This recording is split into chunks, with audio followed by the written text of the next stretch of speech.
ಅವ್ರು ಇನ್ನೊಂದು ಮಾತನ್ನು ಕೂಡ ಇನ್ನೊಂದು ಹೇಳಿಕೆಯನ್ನು ನೀವು ಗಮನಿಸಬೇಕು. ಇಂಥ ಪ್ರಕರಣದಲ್ಲಿ ಭಾರತೀಯ ಜನತಾ ಪಾರ್ಟಿ ಬೆಂಬಲಿಸ್ತಕ್ಕಂಥ ಪ್ರಶ್ನೆ ಉದ್ಭವ ಆಗೋದಿಲ್ಲ, ಅದನ್ನು ಸ್ಪಷ್ಟವಾಗಿ ಹೇಳಿದ್ದಾರೆ.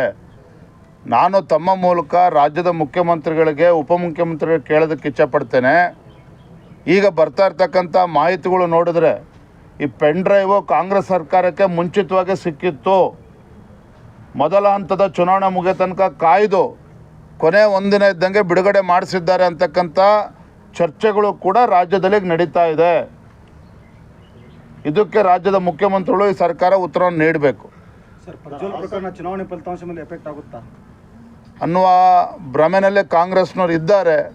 ಇವತ್ತು ಜನ ನೋಡ್ತಾ ಇರ್ತಕ್ಕಂಥದ್ದು, ಮತದಾರರು ನೋಡ್ತಾ ಇರ್ತಕ್ಕಂಥ ನರೇಂದ್ರ ಮೋದಿಜಿಯವರು ಮತ್ತೊಮ್ಮೆ ಪ್ರಧಾನಮಂತ್ರಿ ಆಗಬೇಕು ಅನ್ನೋ ಒಂದು ವಿಚಾರ. ಹಾಗಾಗಿ ಇದು ಇಂಥ ಪ್ರಕರಣ ಯಾವುದೂ ಕೂಡ ಈ ಚುನಾವಣೆ ಮೇಲೆ ಪರಿಣಾಮ ಬೀರೋದಿಲ್ಲ. ನಮ್ಮ ಭಾರತೀಯ ಜನತಾ ಪಾರ್ಟಿ ನಿಲುವನ್ನು ಮತ್ತೆ ಹೇಳ್ತೇನೆ, ನಮ್ಮ ನಿಲುವು ಸ್ಪಷ್ಟವಾಗಿದೆ. ಯಾವುದೇ ಕಾರಣಕ್ಕೂ ಈ ವಿಚಾರದಲ್ಲಿ BJP ಬೆಂಬಲಿಸ್ತಕ್ಕಂಥ ಪ್ರಶ್ನೆನೇ ಇಲ್ಲ. ಯಾರು ತಪ್ಪನ್ನು ಎಸಗಿದ್ದಾರೆ ಅದನ್ನು ಅನುಭವಿಸ್ತಾರೆ.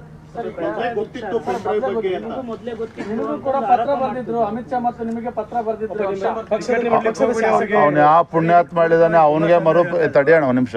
ಯಾರು ಈ ಮಾತನ್ನು ಹೇಳಿದ್ದಾರೆ ಅವ್ರನ್ನ ಮರುಪ್ರಶ್ನೆ ಮಾಡಿ ರಾಜ್ಯದ ಅಧ್ಯಕ್ಷನಾಗಿ ಜವಾಬ್ದಾರಿಯುತವಾಗಿ, ಯಾಕೆ ಅಂತ ಹೇಳಿದ್ರೆ ಇಂಥ ಪ್ರಕರಣಗಳು ನಡೀಬಾರ್ದು, ಪ್ರತಿಯೊಬ್ಬರು ಕೂಡ ತಲೆ ತಗ್ಗಿಸ್ತಕ್ಕಂಥದ್ದು. ಆದರೆ ಈ ಪ್ರಕರಣ ವಿಜೇಂದ್ರ ಅವ್ರ ಗಮನಕ್ಕೆ ಬಂದಿತ್ತು, ರಾಜ್ಯದ ಅಧ್ಯಕ್ಷನ ಪತ್ರ ಬರೆದಿದ್ದೇನೆ. ನನಗಂತೂ ಯಾವುದೋ ಪತ್ರ ಈ ಕ್ಷಣದವರೆಗೂ ಕೂಡ ನನಗೆ ಸಿಕ್ಕಿಲ್ಲ. ಜವಾಬ್ದಾರಿಯಿಂದ ಮಾತನ್ನು ಹೇಳ್ತಾ ಇದ್ದಾನೆ. ಅಲ್ಲ, ಕುಮಾರಸ್ವಾಮಿ ಅವರು 2012ಕ್ಕೆ ಆದಂಥ ಘಟನೆ ಇದು ಅಂತ ಹೇಳಿದ್ರು.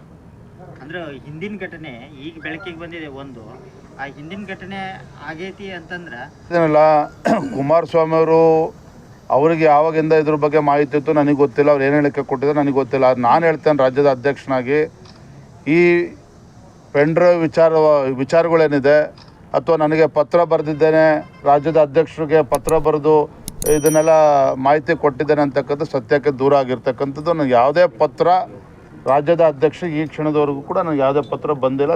ಮೆಂಡು ನ್ಯೂಸ್ ನೆಟ್ವರ್ಕ್, ಸತ್ಯದ ಕನ್ನಡಿ.